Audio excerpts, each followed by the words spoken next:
Halo para penikmat kultivasi ganda dimanapun kalian berada, semoga kalian semua baik-baik saja. Karena pada episode kali ini, kita akan melanjutkan kembali alur cerita manhwa Dewa Iblis Chu episode ke-43, di mana pada episode sebelumnya, terjadi perseteruan di antara Hua Luofei dan juga Kim Mengdi. Karena Kim Mengdi yang merasa cemburu, dia berkata bahwa Hua Luofei yang merupakan sahabatnya itu tidaklah pantas jika menjadi istri dari muridnya yaitu Chu Xiu. Dan di saat situasi sedang memanas, Chu Xiu datang ke sana setelah sebelumnya pergi membeli minuman. Lalu Chu Xiu pun mengajak mereka berdua untuk pergi menonton film bersama. Bagaimanakah cara Chu Xiu untuk membujuk Kim Mengdi agar mau kembali digenjot olehnya? Tanpa banyak berbasa-basi lagi, kita langsung saja menuju ke pembahasannya. Cerita berlanjut. Karena Chu Xiu mengetahui kalau mereka berdua sedang bertengkar gara-gara dirinya, Chu Xiu pun langsung memegang tangan Kim Mengdi karena mereka bertiga akan pergi untuk menonton film. Sementara itu, Chu Xiu malah langsung meremas pantat Hua Luofei yang terlihat sangat montok, dan tentu saja membuat Hua Luofei sedikit terkejut dengan perlakuan Chu Xiu kepadanya. Lalu mereka bertiga pun berjalan bersama menuju ke tempat film yang akan diadakan di ibu kota, di mana terlihat wajah Kim Mengdi yang masih merasa sedih karena Chu Xiu hanya memegang tangannya saja. Berbeda dengan Hua Luofei yang diperlakukan oleh Chu Xiu lebih akrab, karena Chu Xiu malah memegang pantatnya sambil berjalan, yang membuat wajah Hua Luofei memerah karena merasa sedikit birahi karenanya. Rupanya, film yang dimaksud oleh Chu Xiu adalah pertunjukan wayang, di mana di sana juga sudah berkumpul banyak orang yang sedang melihat pertunjukan itu, karena mereka sekarang sedang menceritakan tentang pahlawan tanah suci Taisu. Mereka bertiga pun langsung duduk di kursi paling depan, di mana Chu Xiu duduk di tengah-tengah agar Hua Luofei dan juga Kim Mengdi tidak berseteru lagi gara-gara dirinya.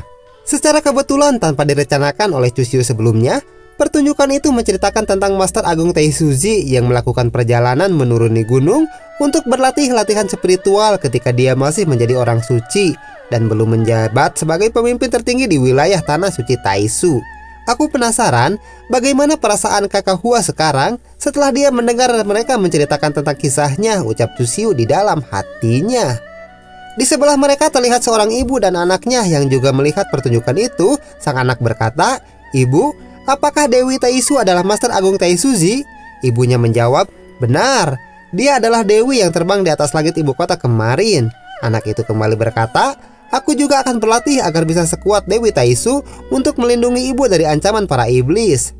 Chu Xiu yang berada di sebelah mereka pun hanya tersenyum mendengarnya. Dia bilang, Master Agung Taisuji benar-benar tidak terkalahkan saat itu. Melihat Chu Xiu yang menikmati pertunjukan dan memuji Master Agung Taisuji, Kim Mengdi terlihat tidak senang dan berkata di dalam hatinya, murid pengkhianat ini tidak tahu kalau yang sedang dia bicarakan itu sedang duduk di sebelahnya."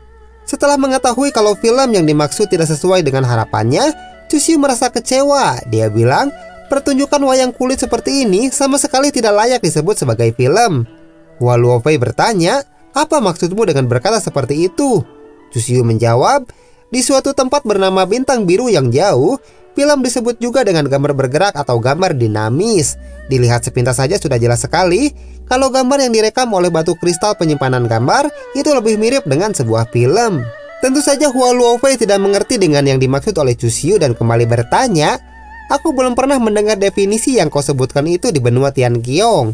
Chu Xiu menjawab, "Itu seperti merekam kisah Master Agung Taisuji dan kembali membiarkan orang lain memutarnya kembali. Rekam alur cerita dalam cerita yang sesungguhnya menggunakan kristal penyimpan gambar untuk merekam dan akhirnya memproyeksikannya. Bukankah ini lebih menarik daripada pertunjukan wayang kulit?" Wajah Kim Mengdi pun langsung berubah menjadi merah setelah mendengarnya karena dia teringat akan sesuatu. Rupanya Kim Mengdi langsung teringat saat Chu Xiu merekam menggunakan kristal penyimpan gambar di saat Chu Xiu sedang menggenjot dirinya. Dan Chu Xiu pun mengancam akan menyebarluaskannya jika tiba-tiba saja Chu Xiu mati, sehingga Kim Mengdi langsung menghela napas panjang saat mengingat kejadian yang memalukan itu. Lalu Kim Mengdi pun pergi ke toilet sebentar untuk menenangkan dirinya, sementara Hua Luofei berkata kepada Chu Xiu, "Kau memiliki ide yang sangat bagus, kau bisa merealisasikannya di masa yang akan datang." Dan terlihat langkah kaki dari seseorang yang menghampiri mereka. Orang itu bilang, "Saudara Chu Xiu, kau benar-benar memiliki bakat yang luar biasa." Orang itu bernama Ye Hongyu yang merupakan tuan muda ketiga dari keluarga Ye, dan sambil memberikan hormat kepada Chu Xiu dia berkata, Aku tidak bermaksud menguping, aku hanya kebetulan saja mendengarnya. Dan menurutku, idemu itu sangat luar biasa. Aku benar-benar tidak sabar untuk mewujudkannya. Bisakah kau menceritakan lebih rinci tentang idemu itu? Cusiu yang merasa kesal dengan orang yang so akrab itu pun berkata, "Siapa kau?" Ye Hongyu menjawab, "Namaku adalah Ye Hongyu. Saudara Chu pasti tahu keluarga Ye di Zhongzhou kan?" Mendengar itu, Cusiu pun langsung berdiri dan memberi salam kepadanya. Ternyata tuan muda Ye Hongyu dari keluarga Ye. Tentu saja aku mengetahui reputasi keluarga Ye dari Zhongzhou.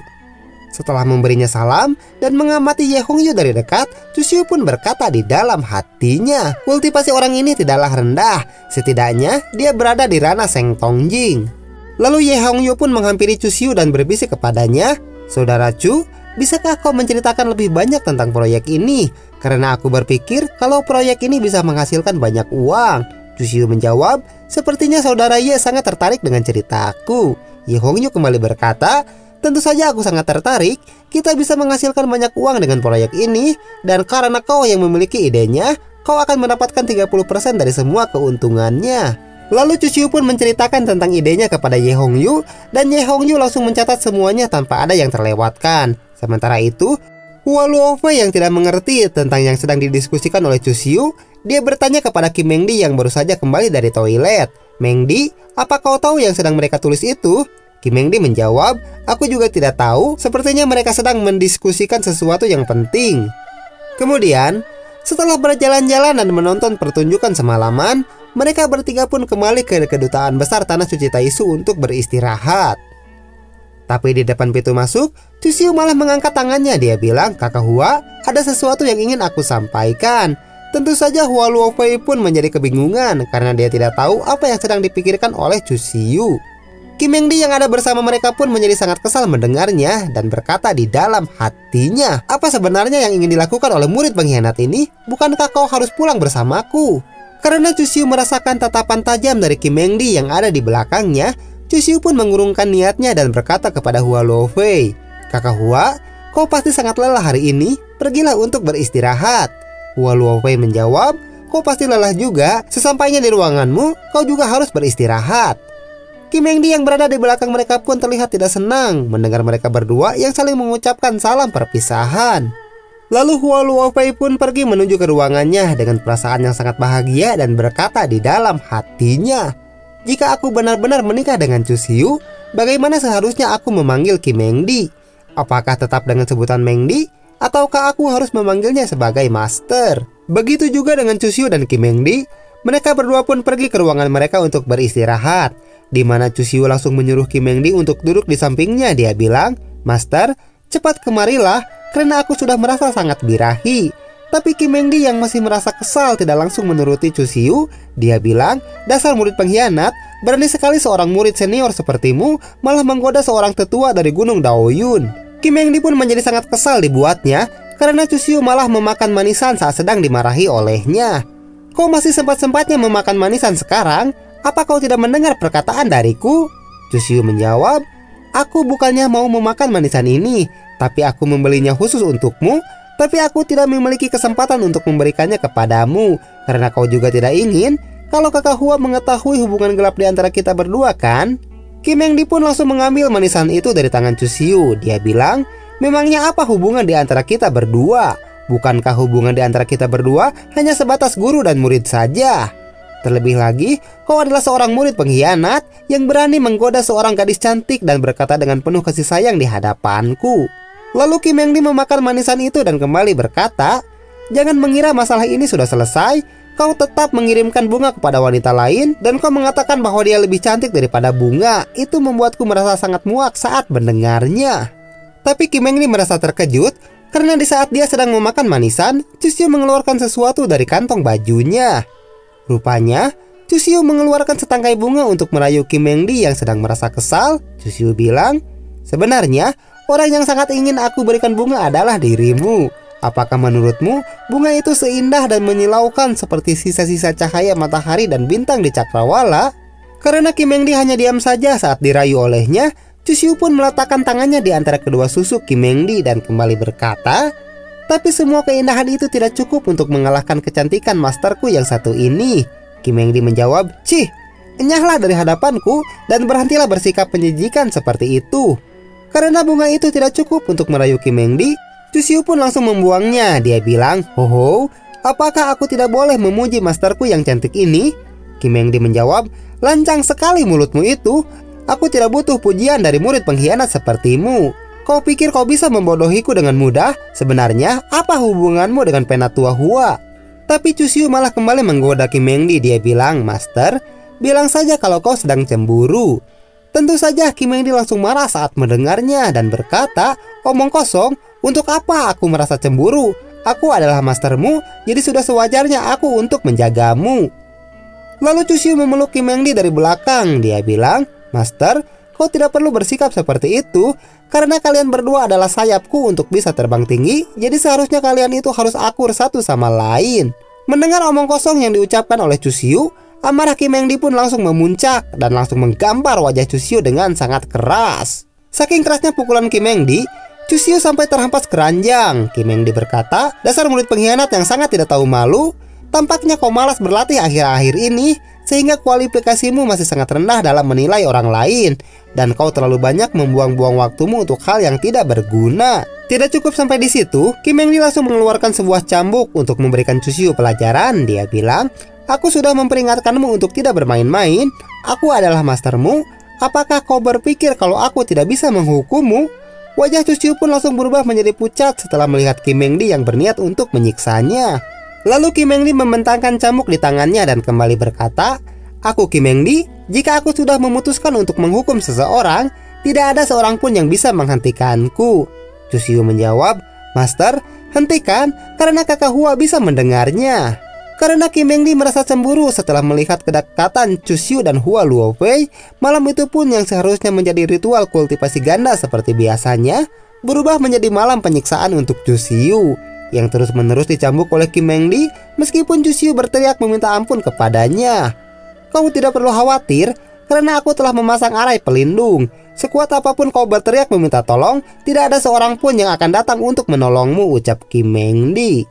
Keesokan harinya, Kim Mengdi pun berjalan keluar dari ruangannya karena dia merasa sangat puas setelah melampiaskan amarahnya kepada Cusiu yang malah berselingkuh dengan Hua Luofei, dan Cusiu pun tidak melawan sama sekali karena Cusiu juga merasa sedikit bersalah kepada Kim Mengdi. Kim Mengdi pun berjalan sambil bersenandung karena perasaannya pada pagi hari ini lebih baik daripada sebelumnya, dan terlihat di sana juga ada Hua Luofei yang sedang menyirami tanaman. Melihat Kim Mengdi ada di sana, Hua Luofei pun langsung menyapanya. "Mengdi, apakah kau baru saja meminum obat berkualitas tinggi? Wajahmu terlihat sangat ceria sekali pagi hari ini." Kim Mengdi menjawab, "Apakah terlihat seperti itu? Mungkin karena aku baru saja menerobos, jadi membuat tubuhku menjadi lebih segar saat aku bangun tadi pagi." Hua Luofei pun merasa sangat senang mendengarnya dan kembali berkata, "Baru-baru ini kau mengalami peningkatan yang sangat pesat dalam berkultivasi. Aku rasa kau bisa menerobos ke tingkat selanjutnya dalam waktu yang dekat. Karena mungkin saat kau berada di wilayah Tanah Suci Taisu, kau terlalu banyak memikirkan masalah di Gunung Yunxia. Dan semenjak kau berada di sini, pikiranmu bisa menjadi lebih damai." Dan Kim Mengdi pun hanya tersenyum saat mendengarnya. Lalu Kim Mengdi merenung sejenak dan berkata di dalam hatinya, "Itu semua karena arai 8 trigram dan kultivasi ganda secara rutin dengan murid pengkhianat itu, jadi aku bisa memahami penyumbatan yang terjadi selama ini, sehingga aku bisa menerobos ke ranah selanjutnya." Kemudian, karena Kim Mengdi hanya seorang diri saja saat keluar dari ruangannya, Hua Luofei pun bertanya, "Ngomong-ngomong, aku belum melihat Cusiu, apakah dia masih berada di ruangannya?" Kim Mengdi pun hanya tersenyum karena dia kesulitan untuk menjawab pertanyaan yang diajukan oleh Hua Luofei. Lalu berkata di dalam hatinya, "Aku menyiksa murid pengkhianat itu semalaman, pasti sekarang dia masih tidur karena merasa sangat kesakitan." Kemudian, Kim Mengdi menghampiri Hua Luofei dan sambil memegang tangannya dia berkata, "Luofei, kenapa kau belum kembali ke wilayah Tanah Suci Taisu? Apakah kau masih mengkhawatirkan keadaan kami?" Hua Luofei menjawab, "Itu benar. Meskipun Cusiu memiliki tubuh primordial suci kuno, tapi itu masih tahap pertama. Jadi dia akan kesulitan jika menghadapi musuh yang lebih kuat darinya." Lalu Hua Luofei bertanya kepada Kim Mengdi, "Apakah kau juga membaca buku kuno tentang perjamuan kudus?" Kim Mengdi menjawab, "Ya, hari penyelesaiannya adalah hari bencana terbesar bagi tubuh primordial suci kuno." Dewa tidak akan membiarkan tubuh primordial suci kuno muncul lagi, karena itu akan mendatangkan bencana yang sangat mengerikan. Jika orang yang memilikinya tidak dapat bertahan, dia pasti akan mati. Hua Luofei kembali berkata, "Kau tidak perlu merasa khawatir, karena jika harta langit dan bumi dari klan iblis sudah diberikan kepada kita, kita bisa meningkatkan kekuatan tubuh primordial suci kuno ke tingkat berikutnya." Kim Mengdi bertanya, "Apa kau bilang? Apa yang sebenarnya ingin kau lakukan?" Wajah Hua Luofei pun langsung berubah menjadi serius. Dia bilang, "Karena dengan adanya harta langit dan bumi itu, jika keadaannya menjadi sangat kritis, aku bisa menyelamatkan Chu Xiu." Dan ceritanya pun bersambung. Waktosna seep. Segitu halanya pemirsa, enggak tepang deh di sana kesempatan.